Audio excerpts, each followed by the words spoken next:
और हार्दिक स्वागत है। आज हम एक महत्वपूर्ण प्रश्न पर चर्चा करेंगे। अच्छे लोग हमेशा दुखी क्यों रहते हैं, जबकि पापी और पाखंडी लोग मौज उड़ाते हैं? यह ऐसा विषय है जिस पर अक्सर विचार किया जाता है।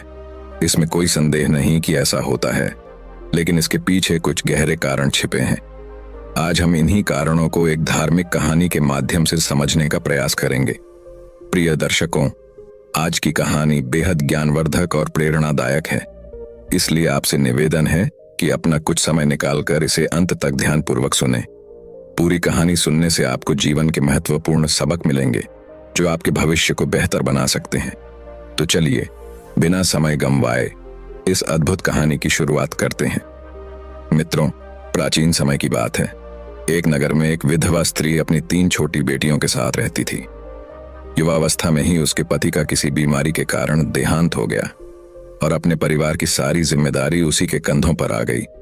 वह स्त्री न तो बेटियों को अकेला छोड़ सकती थी और न ही काम के लिए बाहर जा पाती थी। ऊपर से समाज के ताने और कड़वी बातें उसकी परेशानियों को और बढ़ा देते थे।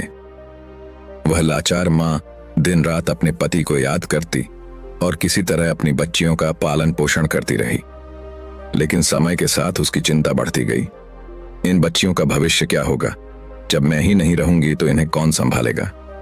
इन्हीं चिंताओं ने उसे अंदर से कमजोर बना दिया। एक दिन अत्यधिक सोचने और तनाव के कारण वह बीमार पड़ गई। बीमारी ने धीरे धीरे उसकी हालत इतनी खराब कर दी कि उसका अंत समय निकट आ गया।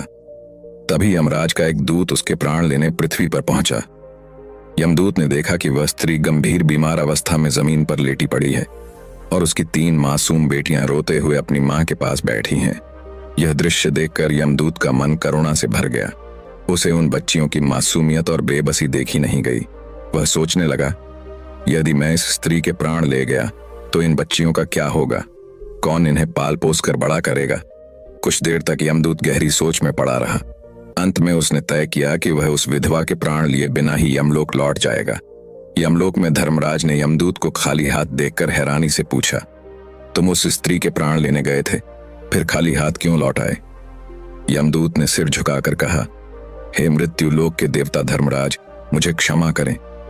मैं चाहकर भी उस स्त्री के प्राण नहीं ले पाया। जब मैंने उसकी हालत देखी तो मेरा हृदय पसीज गया। उसकी 3 मासूम बच्चियां अपनी मां के बिना बिल्कुल बेसहारा हो जाएंगी।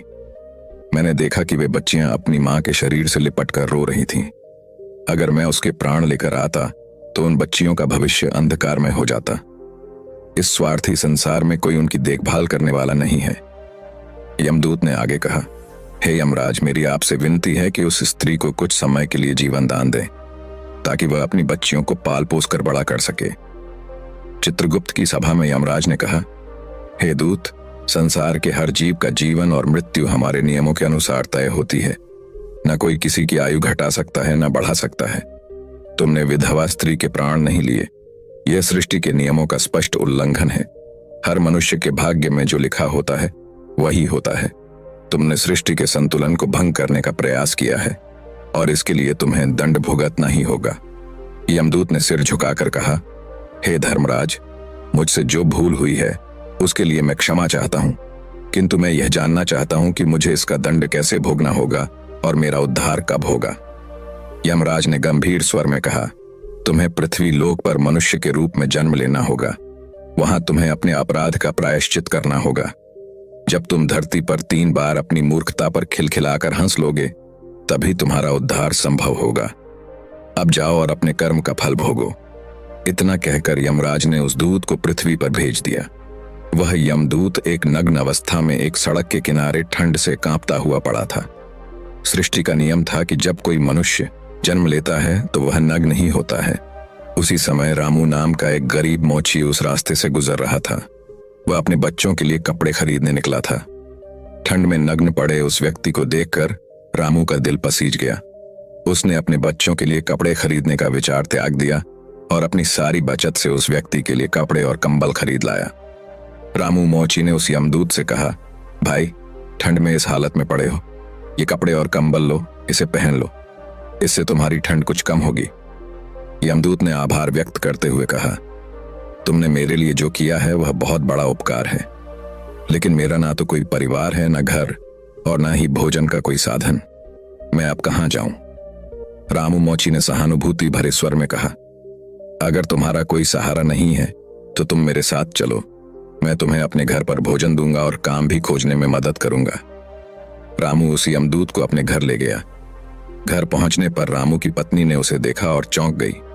वह नाराज होकर बोली, तुम बच्चों के लिए कपड़े लाने गए थे और खाली हाथ लौट आए। ऊपर से एक अनजान आदमी को घर ले आए हो। गुस्से में आग बबूला होकर रामू की पत्नी ने कहा, हम खुद जैसे तैसे गुजारा कर रहे हैं, अब इस नए आदमी का पेट भरने का जिम्मा भी उठाना पड़ेगा। वह रामू से झगड़ने लगी और उसे भला बुरा कहने लगी।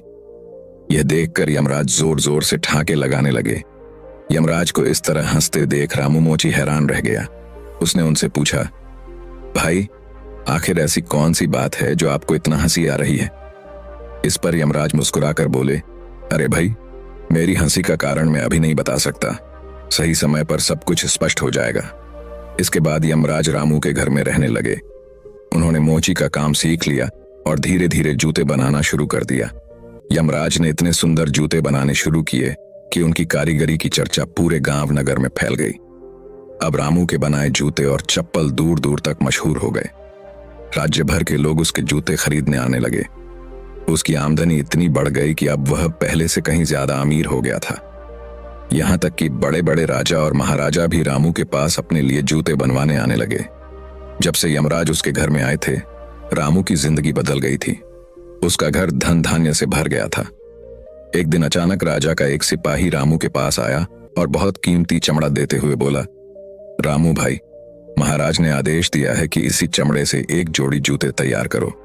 यह चमड़ा बेहद खास और दुर्लभ है, इसे खराब करने की जरा भी गलती मत करना। रामू ने चमड़ा संभाल लिया और यमराज से कहा, भाई देखना, यह राजा के जूते का काम है, इसमें कोई चूक नहीं होनी चाहिए। जूते ही बनाना, गलती से चप्पल मत बना देना। लेकिन यमराज ने मस्ती करते हुए जानबूझकर उस चमड़े की चप्पल बना दी। चप्पल देखकर रामू के होश उड़ गए। उसने गुस्से में यमराज को खूब डांटा और डंडा लेकर उसे मारने के लिए दौड़ा। वह गुस्से में बोला, तुझे कितनी बार समझाया कि जूते बनाने हैं, पर तूने चप्पल बना दी। अब राजा हमें नहीं छोड़ेगा, वो तो हमें सूली पर चढ़ा देगा। हमारा पूरा परिवार बर्बाद हो जाएगा। रामू को इतना परेशान देखकर यमराज फिर से जोर जोर से हंसने लगे। रामू ने गुस्से में कहा, अरे तूने सारी मेहनत खराब कर दी और अब ऊपर से हंस रहा है।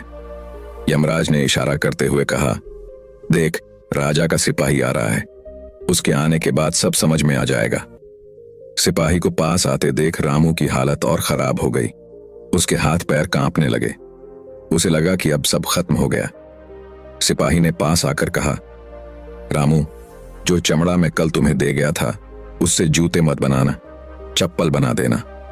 राजा साहब का निधन हो चुका है और यहाँ की परंपरा के अनुसार उन्हें चमड़े की चप्पल पहनाई जाएगी। सिपाही की बात सुनकर रामू को ऐसा लगा जैसे कोई चमत्कार हो गया हो। उसकी जान में जान आई। डंडा उसके हाथ से गिर गया और उसने यमराज के पैर पकड़ लिए। माफी मांगते हुए वह बोला, भाई, मुझसे गलती हो गई, मैंने तुम्हें बेवजह डांटा। यमराज उसकी हालत देखकर फिर से ठाके लगाते हुए जोर जोर से हंसने लगे। रामू मोची ने यमदूत से पूछा, भाई, तुम बार बार हंस क्यों रहे हो? आखिर ऐसी कौन सी बात है जो तुम्हें इतना हंसने पर मजबूर कर रही है? यमदूत ने जवाब दिया, हे भाई, समय आने पर मैं तुम्हें अपनी हंसी का कारण बताऊंगा, अभी नहीं। एक दिन रामू मोची की दुकान पर 3 युवतियां एक बूढ़ी महिला के साथ जूते का नाप देने आईं। वे तीनों लड़कियां बेहद खूबसूरत थीं और उनकी शादी जल्द ही होने वाली थी। जैसे ही यमदूत ने उन लड़कियों को देखा, उसने उन्हें पहचान लिया।